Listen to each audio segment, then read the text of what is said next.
Good morning, everyone, and thank you for joining us today.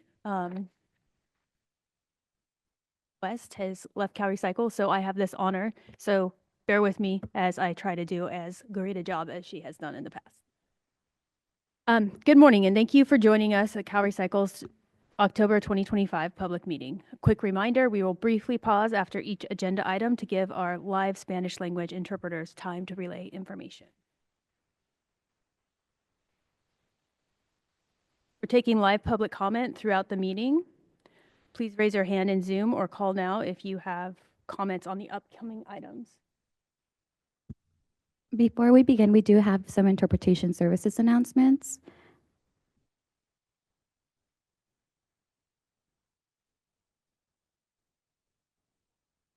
Language shouldn't be a barrier when it comes to protecting our air, water, and land. CalRecycle is simulcasting this meeting or workshop in English and Spanish. You can find the live stream links on CaliPA's public webcast webpage. If you're attending this meeting or workshop in person at CaliPA headquarters, we have interpretation devices available. Let our team know if you need one. El idioma no debe de ser una barrera cuando se trata de proteger nuestro aire, nuestra agua y tierra. CalRecycle está transmitiendo simultáneamente esta junta pública o taller en español e inglés. Puede encontrar los enlaces para la transmisión en vivo en la página web de transmisiones públicas de CaliPA, la Agencia de Protección del Medio Ambiente de California. Si asiste a esta junta o taller en persona en la sede central de CaliPA, tenemos dispositivos de traducción disponibles. Informa a nuestro equipo si necesita uno. In the event of a fire alarm, we are required to evacuate. Take your valuables and use exit signs. Do not use the elevators. If you cannot use stairs, you will be directed to a protective vestibule inside a stairwell. If relocated, exercise caution while crossing the street. En caso de que suene la alarma de incendios, es necesario evacuar.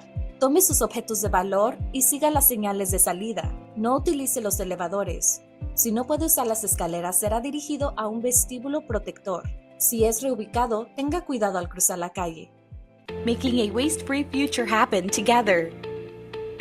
Your partner for change. CalRecycle is advancing world-leading reforms to cut waste and build circular use systems for all materials. Applications are open for producer responsibility organizations to make sure textiles are collected, repaired, reused, and recycled. Plus, what's in California landfills, new updates on single-use packaging and plastic food serviceware disposed in our state, and new rates and important dates for Beverage Container Recycling Program businesses. CalRecycle's monthly public meeting starts now.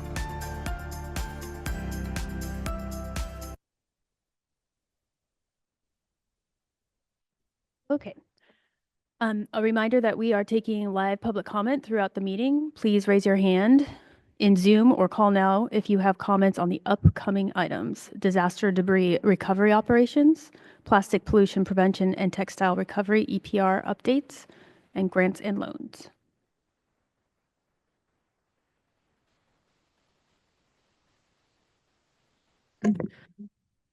We're a well-oiled machine. We're going to get there. We're going to get there. Okay, good morning, everybody. Great to see so many of you in the room today and those on Zoom. We have a fun agenda today, lots of updates from our various programs. The one thing that I wanted to highlight is a milestone in our debris removal program operations in Northern California, and I see we have some of the team in the room. A big thank you to the staff who have helped see this important work that helps wildfire survivors move forward with the recovery process. So I'm going to turn it over to Deputy Director Jen Hogan to give more in-depth updates. Thanks, Zoe. Good morning, everyone. CalRecycle was tasked to manage debris removal for 4 2024 wildfires that significantly damaged Kern, Lake, Butte, and Tehama counties. The Burrell Fire in Kern County was completed in June, and Butte County's Thompson Fire and Lake County's Boyles fires were completed shortly after. As of this month, all debris has been removed from the Butte County portion of the Park Fire, and only 2 remote properties in Tehama County are left and expected to be completed in the coming years. Since 2020, CalRecycle's disaster debris and recovery operations team has built up to staff multiple incidents simultaneously, in addition to providing technical expertise to other programs such as the Los Angeles wildfires.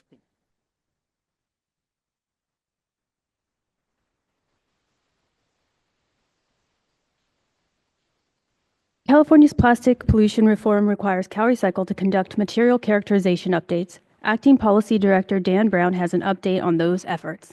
Dan? Thank you, Mindy. So, CalRecycle published the Plastic Pollution Prevention Act Material Characterization Study revised preliminary findings on September 30th, 2025. The report includes updated estimates for the tons of covered material disposed of at California landfills, updated data tables with confidence intervals based on advanced statistical analysis, along with additional data tables and methodological details.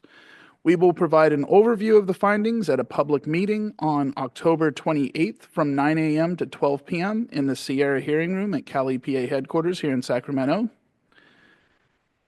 And we will be accepting public comment on the preliminary findings. You can email wastecare@calrecycle.ca.gov or come to the workshop on the 28th and provide your comments in person. And I'll hand it off to Division of Circular Economy Deputy Director Michelle Martin for our next agenda item.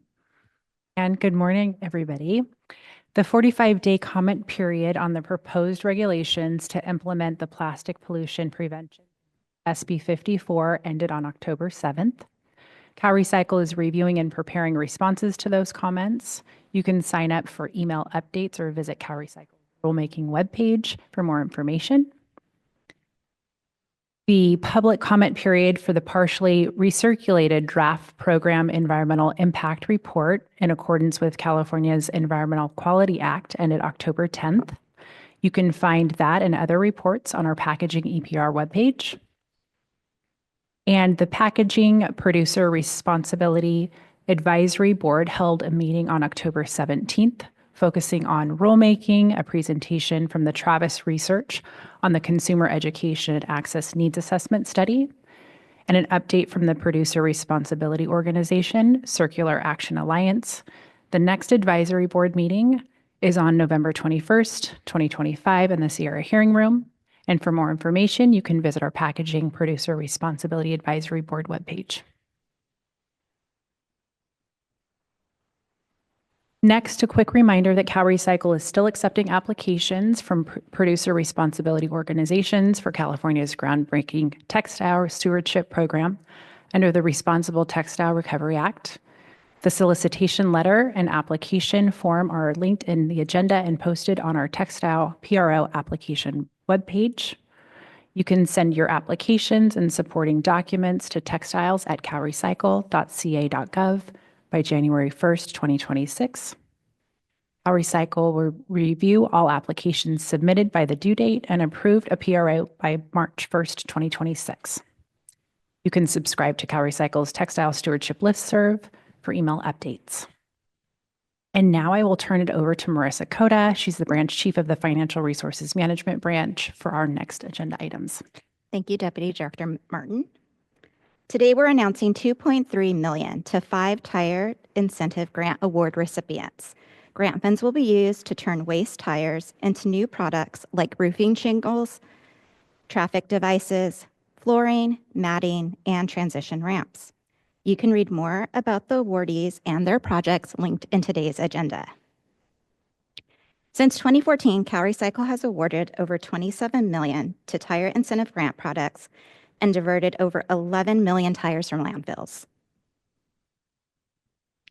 We're also announcing nearly $250,000 in cleanup grants to 4 recipients under our Farm Ranch Cleanup and Abatement Grant Program: Butte County Resource Conservation District, Humboldt County, San Luis Obispo County, and Tulare County Resource Conservation District. Projects include removing landscaping waste, appliances, furniture, and tires, and installing gates and signage to deter future illegal dumping. Since 1997, CalRecycle has awarded over $17 million to help restore over 900 farm and ranch sites to productive use. And here's a quick reminder of upcoming grant cycle deadlines for tire and beverage container products. Find a full list of open grant cycles on CalRecycle's funding webpage. Thank you, and now I'll hand it off to Chief Deputy Director McIntyre. Thank you. Now to public comments. Do we have any comments in the room?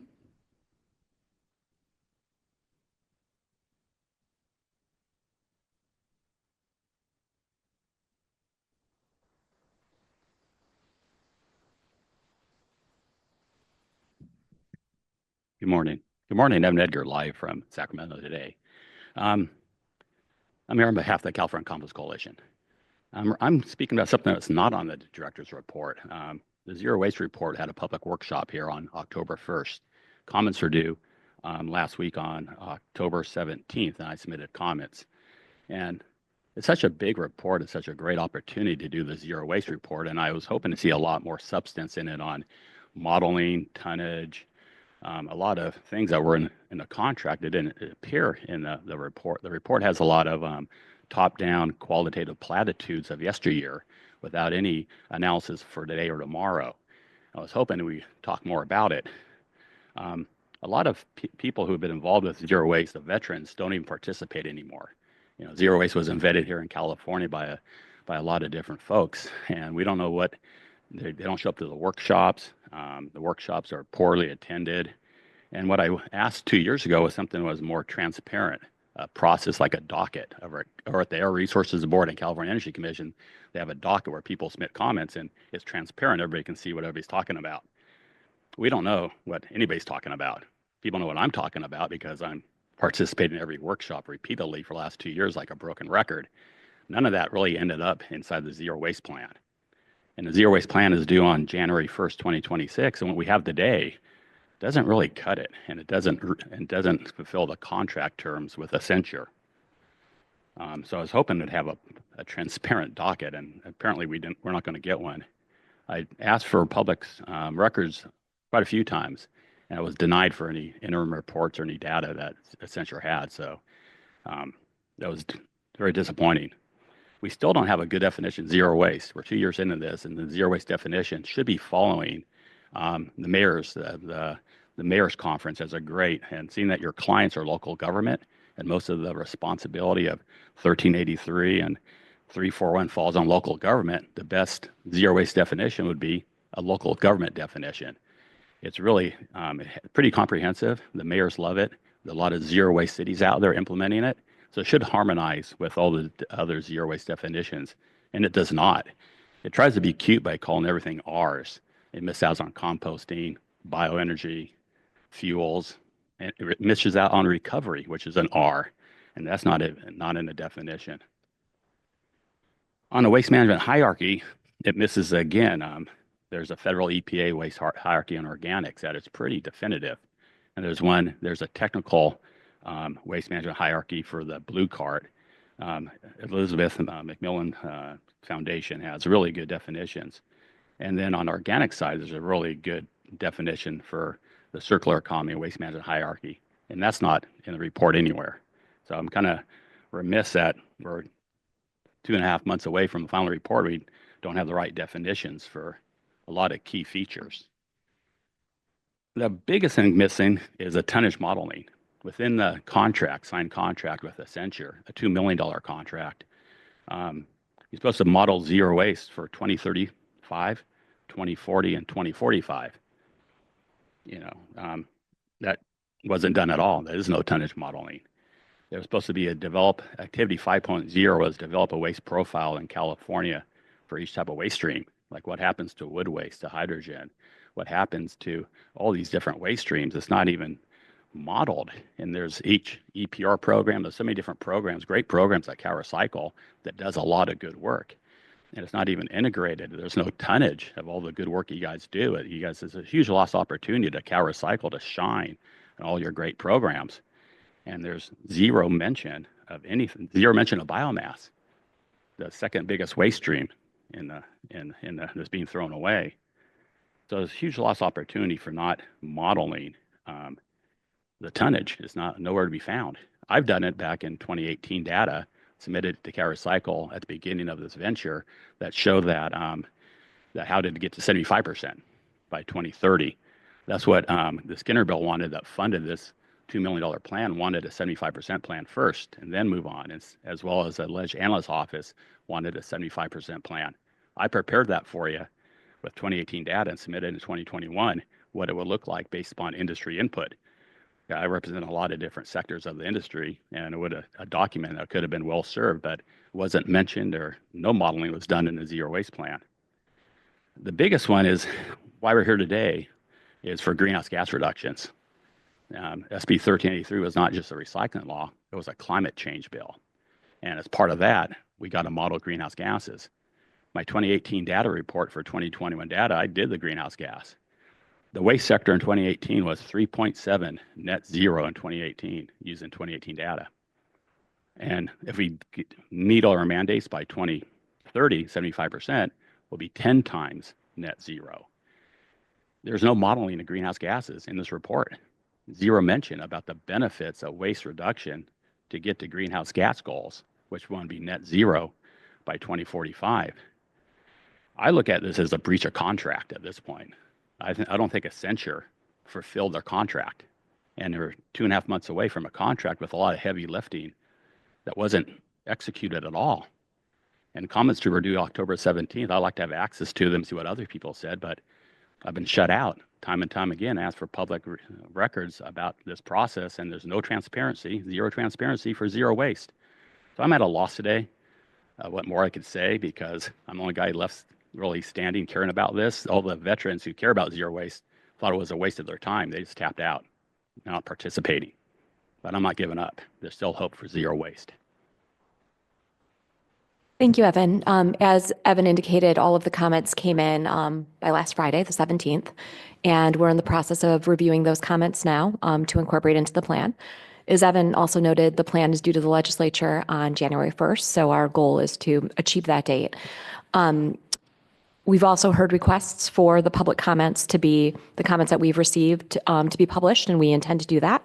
We know it's important not only to see what's in the report, but to understand where other Californians and interested parties are as far as what they'd like to see. So we will commit to having that as part of the publication. And we'll provide an update at the next monthly public meeting as well. So thank you for your comments and your engagement, and we'll have more to come. Any other comments in the room? And on Zoom or the phone? No calls on the line and no comments on Zoom. Looking ahead, please raise your hand in Zoom or call in now if you have comments on the Beverage Container Recycling Program, product stewardship updates, facility permits, and emergency waivers. Deputy Director Amy Cameron has updates from the Beverage Container Recycling Program. Amy? Thanks, Mindy. Good morning. The 2026 program rates hearing is happening on October 31st at 1:30 p.m. You can attend in person here at the CalEPA building or online. We are now accepting comments in person at the hearing or email. Sorry, my bad. We're also accepting comments in person or email them by 5 p.m. on November 7th to ratedetermination@calrecycle.ca.gov. Also, as a quick reminder, pre-certification classes are filling up fast. We encourage any interested parties to sign up as soon as possible if you need renewal.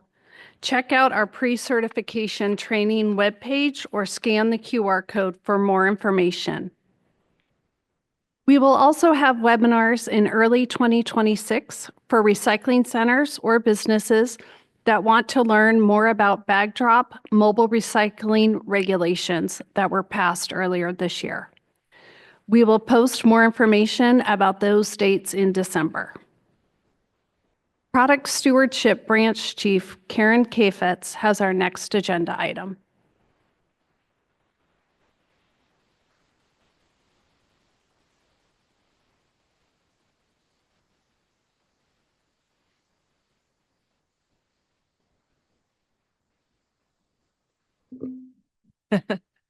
Thank you.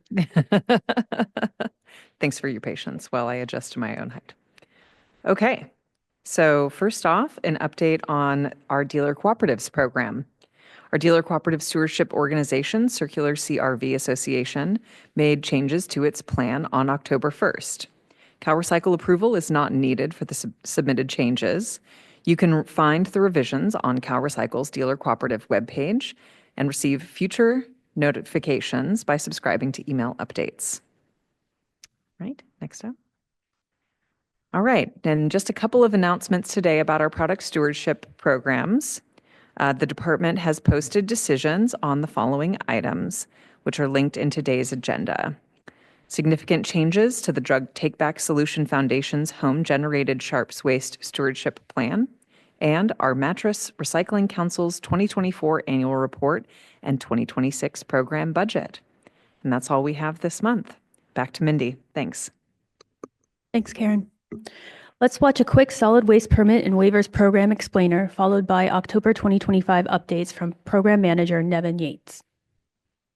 To keep Californians healthy and protect our land, food, water, and air, CalRecycle and local enforcement agencies work together. Local enforcement agencies get community input, process permit applications, conduct inspections, and make sure solid waste facilities follow the law. CalRecycle verifies that permits for solid waste facilities, including landfills and compost sites, comply with state standards and inspections. Agreeing with the LEA that a permit is ready to be issued is known as concurring. Additionally, CalRecycle reviews approved emergency waivers and can modify, limit, or end them. Emergency waivers temporarily modify solid waste facility permits for up to 120 days and may be extended, providing relief for facility operators during disasters, and they're approved by local enforcement agencies. For waste tire facilities, CalRecycle issues and enforces waste tire facility permits to make sure tires are stored and processed safely. Scan this QR code or visit CalRecycle's website for more detailed information.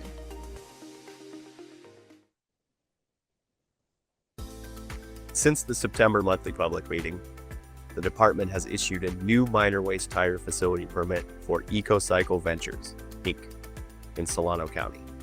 The permit was issued on September 30th, 2025. Continuing on this month's agenda, for the City of San Diego, Sycamore Landfill. This is a revised solid waste facilities permit. CalRecycle must make a decision on this permit action by December 31st, 2025. For Solano County, Recology Vallejo. This is a revised solid waste facilities permit, and action is needed by the department on December 15th, 2025.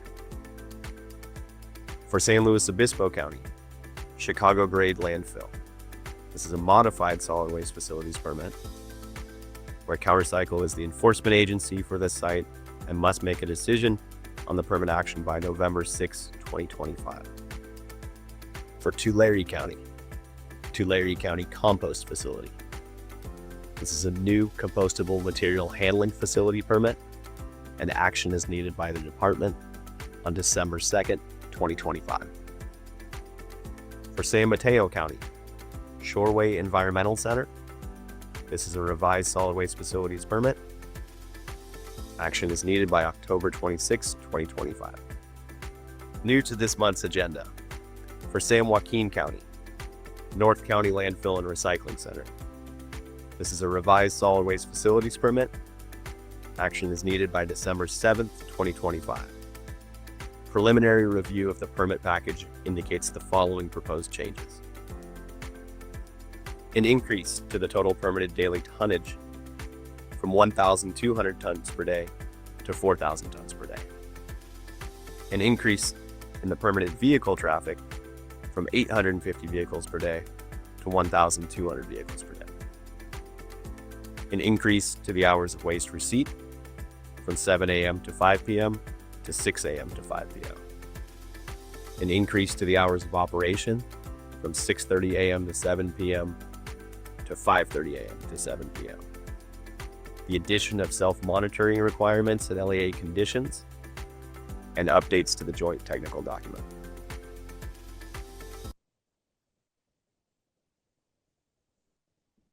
Okay, we will actually jump straight to public comments. Do we have any public comments in the room? Any on Zoom or the phone? No public comments.